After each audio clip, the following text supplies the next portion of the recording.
Je m'appelle François Gremaud, je suis artiste plasticien, vidéaste et poète, peu importe le mot, et de toute façon c'est un peu tout ça à la fois. Mon travail à moi il se situe vraiment au croisement entre la poésie verbale, la poésie écrite ou parlée, la poésie de l'image, qu'elle soit en mouvement ou fixe dans des éditions, et la poésie du travail sonore. Euh, Pendant mon parcours aux Beaux-Arts et quelques années après, j'ai beaucoup travaillé autour de la vidéo et du langage cinématographique, audiovisuel, pour créer des atmosphères, pour recréer des atmosphères de voyage ou bien des idées philosophiques que j'avais en tête.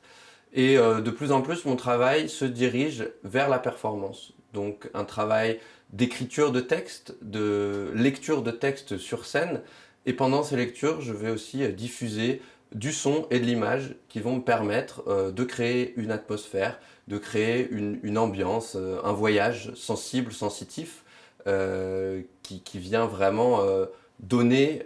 une idée de paysage traversé, que ce soit des paysages extérieurs que je fais par exemple lors de mes voyages, ou de paysages intérieurs, donc avec des questions plus poétiques, sensibles, philosophiques parfois aussi, et même assez souvent politiques, parce que je suis assez persuadé que la poésie et la contemplation issue de la poésie est une forme de résistance au monde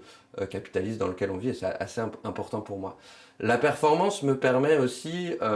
contrairement à la vidéo, donc la performance et l'installation, que je réalise aussi beaucoup en ce moment, me permettent, contrairement à la vidéo, de créer aussi des objets, notamment à partir de bois, par exemple, pour mon dernier projet en lien avec le Japon, de créer des écrans en bois et en papier japonais, mais aussi des écrans faits à partir de